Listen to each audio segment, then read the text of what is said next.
ಇದೀಗ ಈ ಜಾತಿ ಜನಗಣತಿಯ ಬಗ್ಗೆ ಪರ ವಿರೋಧದ ಚರ್ಚೆ ಆಕಾಶಕ್ಕೆ ಏರ್ತಾ ಇದೆ.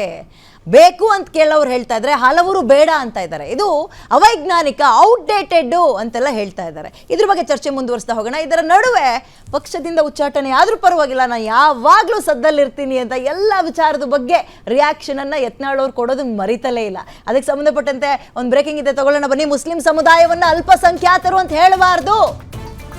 ಜಾತಿ ಗಣತಿ ಬಗ್ಗೆ ಶಾಸಕ ಯತ್ನಾಳ್ ಸ್ಫೋಟಕ ಹೇಳಿಕೆಯನ್ನು ಕೊಟ್ಟಿದ್ದಾರೆ. ಅಲ್ಪಸಂಖ್ಯಾತರು ಅಂತ ಹೇಳಬಾರದು. ಯಾಕೆ ನೋಡೋಣ ಬನ್ನಿ.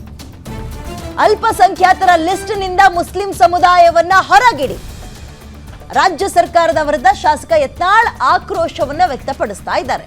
ಸರ್ಕಾರ ಮುಸ್ಲಿಮರನ್ನ ನಂಬರ್ 1 ಅಂತ ತೋರಿಸಿದೆ. ಆಕ್ಚುಲಿ ಈಸ್ ರೈಟ್ ಅಲ್ವಾ ಈ ವಿಚಾರದಲ್ಲಿ? ಮುಸ್ಲಿಮರಲ್ಲೂ ಬೇರೆ ಬೇರೆ ಜಾತಿ ಪಂಗಡ ಇದಾವೆ. ಯತ್ನಾಳ್ ಅವರು ಹೇಳಿರೋದು 100% ಟ್ರೂ. ಸರ್ಕಾರ ಎಲ್ಲವನ್ನ ಒಟ್ಟು ಮಾಡಿ ಮುಸ್ಲಿಂ ಗಣತಿ ತೋರಿಸಿದೆ.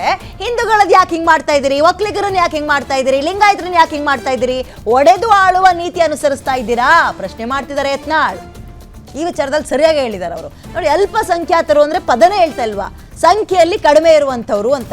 ಬಟ್ ಇವ್ರು ನಂಬರ್ 1 ಅಂತ ತೋರಿಸಿದಾಗ ಹೆಂಗ್ ಅಲ್ಪಸಂಖ್ಯಾತರಾಗ್ತಾರೆ? He is right, Yatnal is right. Actually ಈ ವಿಚಾರದಲ್ಲಿ ನಾನು ಬೇರೆ ವಿಚಾರದಲ್ಲಿ ಒಪ್ಕೊಳಕ್ ಹೋಗಲ್ಲ. ಈ ವಿಚಾರದಲ್ಲಿ ಹೌದು, ಅಲ್ಪಸಂಖ್ಯಾತರ ಲಿಸ್ಟ್ ನಿಂದ ಹೊರಗಿಡಿ ಅಂತಿದ್ದಾರೆ.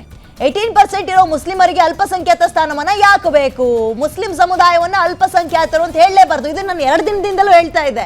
ಅದು ಹೆಂಗೆ ಇನ್ನೂ ಅಲ್ಪಸಂಖ್ಯಾತರು ಅಂತ ಗುರುತಿಸ್ತೀರಿ ಅವ್ರನ್ನ?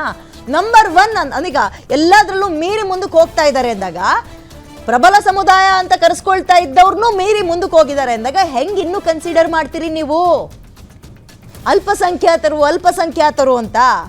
ಸರ್ಕಾರ ಮುಸ್ಲಿಮರನ್ನ ನಂಬರ್ 1 ಅಂತ ತೋರಿಸ್ತಾ ಇದೆ.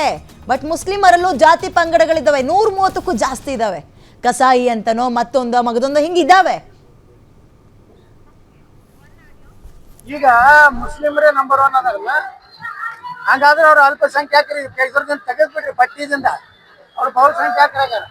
ಅಲ್ಪಸಂಖ್ಯಾತರು ಯಾರು? ದಲಿತರ ರಾಜ್ಯದಲ್ಲಿ ನಂಬರ್ 1 ಅದಾರ. ಹೈಯೆಸ್ಟ್ ದಲಿತರನ್ನ ಲೆಕ್ಕ ತಗೊಂಡ್ರೆ ಇಡೀ ಸಮುದಾಯ ದಲಿತರು ಫಸ್ಟ್ ಬರ್ತಾರೆ. ಕುರುಬ ಜನಾಂಗ ಹಾಲಮತ ಅವ್ರು ದೊಡ್ಡ ಸಮಾಜ ಇದೆ.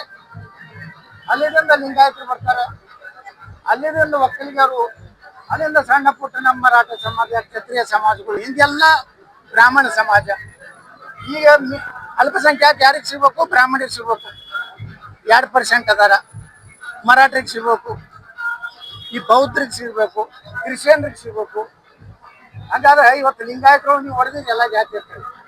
ಮುಸ್ಲಿಮರೊಳಗೂ ಹೊಡಿರಲ್ಲ. ಅಲ್ಲಿ ಪಿಂಜಾರ್ ಹತ್ತದಾರ, ಸಿಯಾ ಹತ್ತದಾರ, ಸುನ್ನಿ ಹತ್ತದಾರ, ಮೊಹಮ್ಮದಿ ಹತ್ತದಾರ. ಹಂಗೆ ಹೊಡೆದ್ರೆ ಅವರು ಕಡಿಮೆ ಆಗ್ತದೆ. ನೀವು ಅವ್ರನ್ನೆಲ್ಲ ಒಕ್ಕಟ್ಟು ಮಾಡಿ ಮುಸ್ಲಿಮ್ ಅಂತ ತೋರಿಸಿದ್ರಿ, ನಮ್ಮನ್ನೆಲ್ಲ ಹೊಡೆದಿರಿ. ಅದಕ್ಕೆ ನಮ್ಮ ವಿರೋಧ ಇನ್ನೊಂದು ಸರ್ವೆ ಮಾಡಿ, ಜಾತಿ ಮ್ಯಾಗ ಹೊಡೆದಿರಂದ್ರೆ ಮುಸ್ಲಿಮರೊಳಗೂ ಜಾತಿ ಮ್ಯಾಗ ಹೊಡಿಲಿಲ್ಲ. ನೀವು ಇದನ್ನೇ ಪ್ರಸ್ತುತ ಮಾಡ್ತೀನಂದ್ರೆ ಅವ್ರ ಅಲ್ಪಸಂಖ್ಯಾತ ಕ್ಯಾಟಗರಿ ತೆಗೆದು ಯಾರು 5% ಒಳಗೆ ಸಮುದಾಯ ಅದ ಅವ್ರಿಗೆಲ್ಲ ಅಲ್ಪಸಂಖ್ಯಾತ ಸೌಲಭ್ಯ ಕೊಟ್ಟು.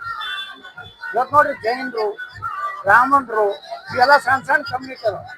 ಈಗ ಅಲ್ಪಸಂಖ್ಯಾತ ಅಂದ್ರೆ ಯಾರು? 18% ಇದ್ದವ್ರು ಅಲ್ಪಸಂಖ್ಯಾತರು ಆಗ್ತಾರ. ಕನಿಷ್ಠ 5% ಒಳಗೆ ಯಾರು ಅವ್ರ ಅಲ್ಪಸಂಖ್ಯಾತ ಡಿಕ್ಲೇರ್ ಮಾಡ್ರಿ ಅಂದ್ರೆ ನ್ಯಾಯ ಕೊಟ್ಟಾಗ ಆಗ್ತದೆ.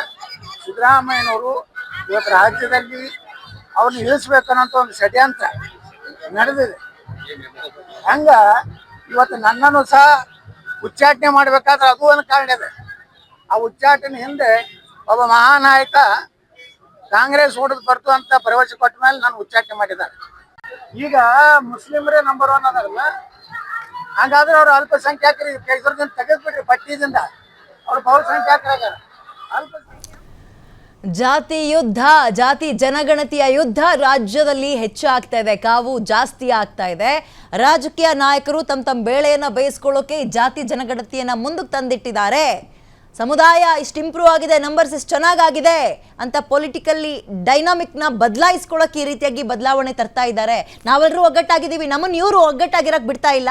ಎಕ್ಸಾಂಪಲ್ ಒಕ್ಕಲಿಗರು ಅಂದ್ರೆ ಒಕ್ಕಲಿಗರು, ಗೌಡ್ರು ಅದ್ರಲ್ಲಿ ನೀವು ಯಾವ ಜಾತಿ ಇದು ಅಂತ ಅವ್ರ ಮದುವೆ ಮಾಡ್ಕೊಳ್ಳೋರೇ ಕೇಳಲ್ಲ.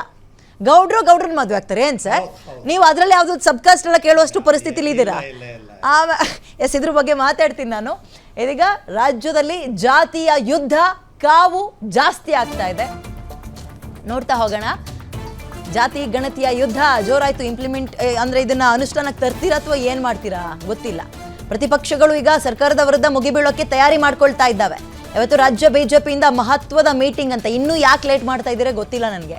ವಿಜೇಂದ್ರ ಆರ್ ಅಶೋಕ್ ಅವರ ನೇತೃತ್ವದಲ್ಲಿ ಸಭೆ ಆಗುತ್ತೆ. ಅಂದರೆ ರಾಜ್ಯಾಧ್ಯಕ್ಷರು ಮತ್ತೆ ವಿರೋಧ ಪಕ್ಷದ ನಾಯಕರಿಬ್ಬರು ಕೂಡ ಸೇರಿಕೊಂಡು ಜಾತಿ ಜನಗಣತಿ ವಿಚಾರದಲ್ಲಿ ಬಿಜೆಪಿಯ ನಿಲುವು ಏನು, 3 ಹಂತದಲ್ಲಿ ಅಭಿಪ್ರಾಯ ಸಂಗ್ರಹಕ್ಕೆ ಬಿಜೆಪಿ ಟೀಮ್ ಮುಂದಾಗ್ತದೆ. Same as it is Congress ತರ.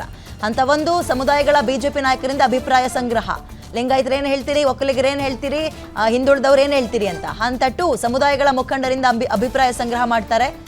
ಸಮುದಾಯ ಸ್ವಾಮೀಜಿಗಳು ಮತ್ತು ಮಠಾಧೀಶರಿಂದಲೂ ಅಭಿಪ್ರಾಯ ಸಂಗ್ರಹ ಮಾಡ್ತಾರೆ. ಈಗಾಗಲೇ ಲಿಂಗಾಯತ ಒಕ್ಕಲಿಗ ಸಮುದಾಯ ಬಿಜೆಪಿಯ ಜೊತೆಗಿದೆ. ಬಟ್ ಏನ್ ಮಾಡ್ತೀರಾ, ಆ ನಂಬರ್ಸೇ ಕಡಿಮೆ ಇದೆಯಲ್ಲ ಪಾಪ ಬಿಜೆಪಿಗೆ. ಅಲ್ಲಿ ತಳಮಳ ಶುರು ಆಗ್ತಾ ಇದೆ. ಆ ನಂಬರ್ಸೇ ಕೆಳಗಿದೆಯಲ್ಲ. ಈಗ ಕಾಂಗ್ರೆಸ್ನಲ್ಲೂ ಚರ್ಚೆ ಮಾಡ್ತಿದ್ದಾರಂತೆ. ಒಂದು ಲಿಸ್ಟನ್ನ ಡಿಸ್ಟ್ರಿಬ್ಯೂಟ್ ಮಾಡಿದ್ದಾರೆ ಸಚಿವರುಗಳಿಗೆ. ಓದ್ಕೊ ಬನ್ನಿ, ಇದನ್ನ ಕರೆಕ್ಷನ್ಸ್ ಏನಿದೆ ತಂದು ಹೇಳಿ, ಚರ್ಚೆ ಮಾಡೋಣ. ಏಕ್ದಮ್ ಅದು ಅವೈಜ್ಞಾನಿಕ, ಔಟ್ಡೇಟೆಡ್, ಸರಿ ಇಲ್ಲ ಅಂತ ಹೇಳಕ್ ಹೋಗ್ಬಿಡಿ. ಒಂದೊಂದೇ ಅಂಶ ಚರ್ಚೆ ಮಾಡೋಣ ಅಂತ ಸಿದ್ದರಾಮಯ್ಯ ಹೇಳಿದಾರಂತೆ. ಬಿಜೆಪಿಗೆ ಅದರ ವಿರುದ್ಧ ಪ್ರತಿಭಟನೆ ಮಾಡ್ತೀವಿ ಅಂತ. ಅದು ಹೆಂಗೆ, 3 ಟೈಪ್ಸ್. ಒಂದು, ಸಮುದಾಯದ ಲೀಡರ್ಸ್ಗಳಿಂದ ಅಭಿಪ್ರಾಯ ಕಲೆಕ್ಟ್ ಮಾಡ್ಕೊಳ್ಳೋಣ. ಮತ್ತೊಂದು, ಸಮುದಾಯದ ಜನರಿಂದ ಅಭಿಪ್ರಾಯ ಕಲೆಕ್ಟ್ ಮಾಡ್ಕೊಳ್ಳೋಣ. ಮತ್ತೊಂದು, ಮಠಾಧೀಶರು ಇರ್ತಾರಲ್ಲ ಅವ್ರಗಳಿಂದ ಮಾಹಿತಿನ ಕಲೆಕ್ಟ್ ಮಾಡಿಕೊಂಡು ಇವ್ರಿಗೆ ಸರಿಯಾಗಿ ಪಾಠ ಕಲಿಸ್ಬೇಕು, ಬುದ್ಧಿ ಕಲಿಸ್ತೀವಿ ನೋಡಿ ಅಂತ ಬಿಜೆಪಿ ತಯಾರಿ ಮಾಡ್ಕೊಳ್ತಾ ಇದೆ. ಲೇಟ್ ಮಾಡಬೇಡಿ, ಇದು ಸರಿಯಾದ ಸಮಯ. ಕಬ್ಬಣ ಕಾದಾಗಲೇ ಬಡಿಬೇಕು. ಲೇಟಾಗಿ ಬಡಿದ್ರೆ ಏನು ಪ್ರಯೋಜನ, ಬರೀ ಸೌಂಡ್ ಕೇಳಿಸುತ್ತಷ್ಟೇ. ಓಕೆ, ಇದ್ರ ಬಗ್ಗೆ ಮತ್ತೆ ಚರ್ಚೆ ಮಾಡ್ಲಿಕ್ಕೆ ನಮ್ಮ ಜೊತೆಗೆ ವೀರಶೈವ ಮುಖಂಡರು ಚಿದಾನಂದ್ ಅವರು ಕೂಡ ಈಗ ಜಾಯ್ನ್ ಆಗಿದ್ದಾರೆ. ಅವ್ರನ್ನ ವೆಲ್ಕಮ್ ಮಾಡ್ಕೊಳ್ತೀನಿ. ಸರ್ ನಮಸ್ತೆ, ಕಾರ್ಯಕ್ರಮಕ್ಕೆ ಸ್ವಾಗತ. ಸಾರಿ, ಡೆಸಿಗ್ನೇಷನ್ ಏನಾದ್ರು ತಪ್ಪೇಳಿದ್ನಾ ಸರ್? ಅಂದ್ರೆ ನಾನು ಸಾದ್ರು ಅಥವಾ ನೊಣೊಬ್ರು ಅಂತ ಏನಾದ್ರು ಹೇಳ್ಬೇಕಿತ್ತ, ಲಿಂಗಾಯತ ಮುಖಂಡ ಅಂತ ಹೇಳ್ಬೇಕಿತ್ತ? ರಾಷ್ಟ್ರೀಯ ಕಾರ್ಯಕಾರಿಣಿ ಸಮಿತಿ ಸೊ ನಾನು ಸರಿಯಾಗಿ ಹೇಳಿದ್ದೀನಿ. ನ್ಯಾಯವಾದಿನೂ ಸಹ ಅವ್ರು ಹೇಳಿದ್ದು ನನಗೆ ಕನ್ಫ್ಯೂಷನ್ ಆಗ್ಬಿಡ್ತು. ಎಲ್ಲಾದ್ರೂ ಹಂಗೇನಾದ್ರು ಚೇಂಜ್ ಮಾಡ್ಬೇಕಂತ ಹೇಳಿ ಸರ್. ಈ ಸರ್ವೆ ಬಗ್ಗೆ ನಿಮ್ಮ ಅಭಿಪ್ರಾಯ? ನೋಡಿ, ಇವತ್ತು ಏಪ್ರಿಲ್ 14 ಭಾರತ ರತ್ನ ಡಾಕ್ಟರ್ ಅಂಬೇಡ್ಕರ್ ಅವರ ಜಯಂತಿ. ಈ ಮೀಸಲಾತಿ ಪರ್ವವನ್ನು ಸಂವಿಧಾನದ ಮೂಲಕ ಈ ದೇಶಕ್ಕೆ ನೀಡಿದವರು BR Ambedkar, doctor BR Ambedkar. ಅದಕ್ಕಿಂತ ಮೊದಲು ಕೊಲ್ಲಾಪುರ ಶಾಹು ಮಹಾರಾಜರು ಮಾಡಿದ್ರು ಪ್ರಯತ್ನನ, ಇಲ್ಲ ಅಂತ ಹೇಳೋದಿಲ್ಲ. ಅದಕ್ಕಿಂತ ಮೊದಲು ನಮ್ಮ ಕರ್ನಾಟಕದಲ್ಲಿ ಕ್ರಿಸ್ಟಿ ಮಿಲ್ಲರ್ ಆಯೋಗದ ಮೂಲಕ ಮೈಸೂರು ಸಂಸ್ಥಾನದ ಅರಸರು ಮೀಸಲಾತಿ ಕೊಡೋ ಪ್ರಯತ್ನ ಮಾಡಿದರು. ಆದರೆ ಒಂದು ಅಂಶವನ್ನು ನಾವು ಇಲ್ಲಿ ಗಮನಿಸಬೇಕು. ಎಲ್ಲ ಮೀಸಲಾತಿಗಳು ಕಾಲಮಿತಿಗೆ ಒಳಪಟ್ಟು ಜಾರಿ ಆಗಬೇಕು. ಅವು ಶಾಶ್ವತವಾಗಿ ಜಾರಿಯಲ್ಲಿರಬಾರ್ದು ಅನ್ನೋ ಅಭಿಪ್ರಾಯ ಎಲ್ಲರದು ಆಗಿತ್ತು. ಸರ್, ಆರಂಭದಲ್ಲಿ ಕಾರ್ಯಕ್ರಮ ಶುರು ಮಾಡಿದ್ದೆ ಹಂಗೆ. ಸಮಯಕ್ಕೆ ತಕ್ಕಂತೆ ಎಲ್ಲ ಸರಿ ಆಯ್ತಾ, ಬದಲಾಯಿಸಿ. ಇದೇನು ಬದಲಾಯಿಸಿದ ರೀತಿಯಲ್ಲಿರುವಂತಹ ಕಾನೂನಲ್ಲ. ಅಂಬೇಡ್ಕರ್ ಅವರು ಅದನ್ನೇ ಹೇಳಿರೋದು, ಕಾಲಕ್ಕೆ ತಕ್ಕಂಗೆ ಬದಲಾಗಿ, ನೀವು ಬದಲಾಯಿಸಿ ಅಂತ. ಇವರು ಬದಲಾಯಿಸ್ತಾ ಇದ್ದಾರೆ. ಏನಂತ, ಕೊಡೋರಿಗೆ ಕೊಡ್ತಾನೆ ಇದ್ದಾರೆ, ಸುಮ್ಮನಿರೋರು ನಾವು ಬಾಯಿ ಮುಚ್ಕೊಂಡು ಸುಮ್ಮನಿದ್ದೀವಿ, ಹಂಗಾಗಿದೆ ಅಂತ. ಈಗ ನಾನು ಪ್ರಿಯಾಂಬಲಲ್ಲಿ ಪೀಠಿಕೆಯಲ್ಲಿ ಹೇಳ್ತೀನಿ, KH ಮುನಿಯಪ್ಪನವ್ರ ಮಗಳು ರೂಪಕಲಾ ಮತ್ತೆ MLA ಆಗ್ತಾರೆ. ಅವರು 7 ಬಾರಿ MP ಆಗಿದ್ರು KH ಮುನಿಯಪ್ಪನವರು. ಹೌದು. ಹಾಗಾದ್ರೆ ಇನ್ನೊಬ್ಬ ದಲಿತನಿಗೆ ಅವಕಾಶ ಆಗಲಿಲ್ಲ ಅಲ್ಲಿ ಕೋಲಾರದಲ್ಲಿ. ಇನ್ನ ಮಲ್ಲಿಕಾರ್ಜುನ ಖರ್ಗೆ ಅವರು ರಾಷ್ಟ್ರೀಯ ಕಾಂಗ್ರೆಸ್ ಅಧ್ಯಕ್ಷರು, ಅವರು MP ಆಗಿದ್ರು, MLA ಆಗಿದ್ರು, ರಾಜ್ಯಸಭಾ ಸದಸ್ಯರಿಗ. ಅವ್ರ ಮಗ ಪ್ರಿಯಾಂಕ್ ಖರ್ಗೆ ಈಗ ಜೇವರ್ಗಿಯಿಂದ ಶಾಸಕರಾಗಿ ಶಾಸಕರಾಗಿ ಸಚಿವರು ಕೂಡ ಆಗಿದ್ದಾರೆ. ಹಾಗಾದ್ರೆ ಇನ್ನೊಬ್ಬ ದಲಿತನಿಗೆ ಅವಕಾಶ ಇಲ್ವಾ? ನನ್ನಂತರ ಇನ್ನೊಬ್ರು ಇರ್ತಾನಲ್ಲಿ ಅವಕಾಶ ವಂಚಿತ ವ್ಯಕ್ತಿ. ಅವಕಾಶ ಬಂದೆ, ಒಂದು ನಿಮಿಷ ಪ್ರಿಯಾಂಬಲ್ ತಂದು ಬಂದೆಲ್ಲ ತಮ್ಮ ವಿಷಯಕ್ಕೆ ಬಂದೆ. ಹೀಗೆ ಇಲ್ಲಿ ಏನಾಗಿದೆ, ಇವರು ಈಗೇನು ಜಾರಿಗೆ ತರಕ್ಕೆ ಹೊರಟಿದಾರಲ್ಲ, ಇದೆಲ್ಲ ನೀಡಿದವ್ರಿಗೆ ನೀಡೋದು, ಪಡೆದವ್ರಿಗೆ ಪಡೆಯೋ ಥರ ಮಾಡೋದು, ಆ ಥರ ಒಂದು ಹೊರಟಿದ್ದಾರೆ. ಇನ್ನು ತಾವು ಪ್ರಸ್ತುತ ವಿಷಯದ ಬಗ್ಗೆ ನಾನು ಬರ್ತೀನಿ. ಏನಾಗಿದೆ, 1972ರಲ್ಲಿ ಹಾವನೂರು ಆಯೋಗ, LG ಹಾವನೂರು ಆಯೋಗ ಪ್ರಥಮ ಹಿಂದುಳಿದ ವರ್ಗಗಳ ಆಯೋಗ. ಆ ಆಯೋಗ ಏನು ಮಾಡಿಬಿಡ್ತು, ನಮ್ಮ ವೀರಶೈವ ಜನಾಂಗವನ್ನು 38 ಉಪಪಂಗಡಗಳ ರೂಪದಲ್ಲಿ ಗುರುತಿಸಿ ಅದರಲ್ಲಿ ಯಾರ್ಯಾರಿದ್ರು, ವೃತ್ತಿ ಆಧಾರಿತ ವ್ಯಕ್ತಿಗಳು, ಕಸುಬು ಆಧಾರಿತ ಕುಟುಂಬಗಳು. ಉದಾಹರಣೆಗೆ ಗಾಣಿಗೆ ಕುಟುಂಬ, ಅವರು ಸಹಜವಾಗಿ ಎಣ್ಣೆ ತೆಗೆಯುವಂಥ ಪ್ರವೃತ್ತಿ. ನೇಕಾರರು, ಅವರು ಜವಳಿ ಉದ್ಯಮದಲ್ಲಿದ್ದರು. ಹೀಗೆ ಎಲ್ಲರೂ ಕೂಡ ವೃತ್ತಿ ಆಧಾರಿತ ಕಸುಬು ಆಧಾರಿತ ಮಾಡಿ ಅವ್ರಿಗೆ ಮೀಸಲಾತಿ ಕೊಟ್ಬಿಟ್ರು. ಅಲ್ಲಿ ಪ್ರಥಮ ಬಾರಿಗೆ ಈ ಮೀಸಲಾತಿಯ ರುಚಿಯನ್ನು ಜನಗಳಿಗೆ ತೋರಿಸಿದ್ರು. ಅವ್ರನ್ನ ಮೀಸಲಾತಿಗೆ ಒಳಪಡಿಸಿದ್ರು. 72 ಆದ ನಂತರ ನಿಮಗೆ ಹೇಳ್ತೀನಿ, ಅವಾಗ ದೇವರಾಜ ಅರಸು ಅಂತಂದ್ರು, ಅದೆಲ್ಲ ಇತಿಹಾಸ. ಈಗ ಮುಂದೆ ನಮ್ಮ ವೀರಶೈವ ಧರ್ಮದ ಬಗ್ಗೆ ನಾನು ವಿಶೇಷವಾಗಿ ಮಾತಾಡೋದಕ್ಕೆ ಇಷ್ಟಪಡ್ತೇನೆ. ನಮ್ಮದೊಂದು ಧರ್ಮ, ಇದೊಂದು ಜಾತಿ ಅಲ್ಲ. ವೀರಶೈವ ಧರ್ಮದ ಕವಲುಗಳಾಗಿ ಉಪಪಂಗಡಗಳಾಗಿದ್ದಾವೆ. ಸರ್ ಈಗ ಧರ್ಮ ಅಂತ ಹಂಗೋ ನಮ್ ಸಪ್ರೇಟ್ ಅನ್ನೋಕೋಗೆ ಒಂದು ಹೋರಾಟ ಪ್ರತಿಭಟನೆ ಎಲ್ಲ ಆಯ್ತು, ನಿಮ್ ಗಮನಕ್ಕಿರ್ಲಿ ಸರ್, ಅದು ಗೊತ್ತಿರೋದೇ ನಿಮ್ಗೆ. ಅದು ಗೊತ್ತಿದೆ. ಅಲ್ಲಿ ಬಂದಿದ್ದು ವೀರಶೈವ ಮತ್ತು ಲಿಂಗಾಯತ ಧರ್ಮ ಎರಡರ ಬಗ್ಗೆ ಮಾತ್ರ, ಕಸುಬುಗಳಾಧಾರಿತ ಜಾತಿಗಳಿಗೆ ಬಗ್ಗೆ ಬರಲಿಲ್ಲ. ತಾವು ಕೂಡ ಗಮನಿಸಬೇಕು. ಹೀಗಾಗಿ ಅದಿರಲಿ. ಈಗ ನಂತರ ಹಾವನೂರವ್ರು ಮಾಡಿದ ನಂತರ ನಮ್ಮೂರು ಕೆಲವೊಬ್ಬರು ಅವಕಾಶ ವಂಚಿತರು ಕೆಲವೊಂದು ಸೌಲಭ್ಯ ಪಡೆದಿದ್ದಾರೆ. ಅದಕ್ಕೆ ನಮ್ಮ ವಿರೋಧ ಇಲ್ಲ. ಆದರೆ ಭಾವನಾತ್ಮಕವಾಗಿ ಮತ್ತು ಇಡೀ ಸಾಂಸ್ಕೃತಿಕವಾಗಿ ನಾವೊಂದು ಸಸ್ಯಾಹಾರ ಸಂಸ್ಕೃತಿಗೊಳಪಟ್ಟು ವಿಭೂತಿ, ಭಸ್ಮ, ಅಷ್ಟಾವರಣ, ಪಂಚಾಚಾರಗಳಿಗೆ, ಷಟ್ಸ್ಥಲಗಳಿಗೆ ಒಳಪಟ್ಟು ನಮ್ಮ ಧರ್ಮ ಒಂದೇ ಆಗಿದೆ ಇವತ್ತಿಗೂ ಕೂಡ. ಅದನ್ನು ಯಾರೂ ಅಲ್ಲುಗಳುವಂತಿಲ್ಲ. ನಮ್ಮ ಎಷ್ಟೋ ಉಪಪಂಗಡಗಳ ಮಧ್ಯ ವೈವಾಹಿಕ ಸಂಬಂಧಗಳು ಏರ್ಪಟ್ಟು ನಾವೆಲ್ಲ ಭಾವನಾತ್ಮಕ ಒಂದಾಗಿದ್ದೀವಿ. ಆದರೆ ಈ ಸರ್ಕಾರ ನೀಡೋ ಈ ಮೀಸಲಾತಿ ಸೌಲಭ್ಯಕ್ಕೋಸ್ಕರ ನಾವು ಮತ್ತೆ ABCDEF ವರ್ಗೀಕರಣ. ಈಗ ಮೀಸಲಾತಿ ಮುಟ್ತೀವಿ ಅಂದ್ರೆ ಅಲ್ಲೂ ದೇಶದಲ್ಲೇ ಹೋರಾಟ ಆಗುತ್ತೆ, ಮತ್ತೆ ಏನ್ ಮಾಡ್ಬೇಕು ಸರ್ಕಾರ? ಅದೊಂದು ಹೇಳ್ಬಿಡಿ ನೀವು. ಈಗ ಮೀಸಲಾತಿ ಟಚ್ ಮಾಡ್ತೀವಿ ಅಂದ್ರೆ ಪ್ರತಿಭಟನೆ ದಂಗೆ ಎದ್ದು ಬಿಡ್ತಾರೆ ಜನ, ಬೇಡ ಅಂದ್ರೆ ಅದರ ಅವಕಾಶವನ್ನ ಸವಲತ್ತನ್ನ ಪಡಿತಾ ಇರೋರು. ಸರ್ಕಾರ ಏನ್ ಮಾಡ್ಬೇಕು ಹಂಗಾದ್ರೆ? ಈಗ ಸರ್ಕಾರ ಏನು ಮಾಡಬೇಕು ಅಂದರೆ, ತಾನು ಸರ್ಕಾರಕ್ಕೆ ಅದೊಂದು ವಿಶಿಷ್ಟ ಒಂದು ಸ್ಫೂರ್ತಿಯ ಸೆಲೆ ಅದು.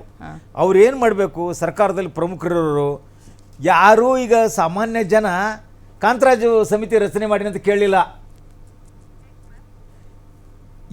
88ರಲ್ಲಿ ಚಿನ್ನಪ್ಪ ರೆಡ್ಡಿ ಆಯೋಗ ಆದ ನಂತರ ಒಂದೇ ಸಾರಿ ಎಲ್ಲಿ ತಂದ್ರು ಇವರು? ಕಾಂತರಾಜು ಸಮಿತಿ ಅಂತಂದರು.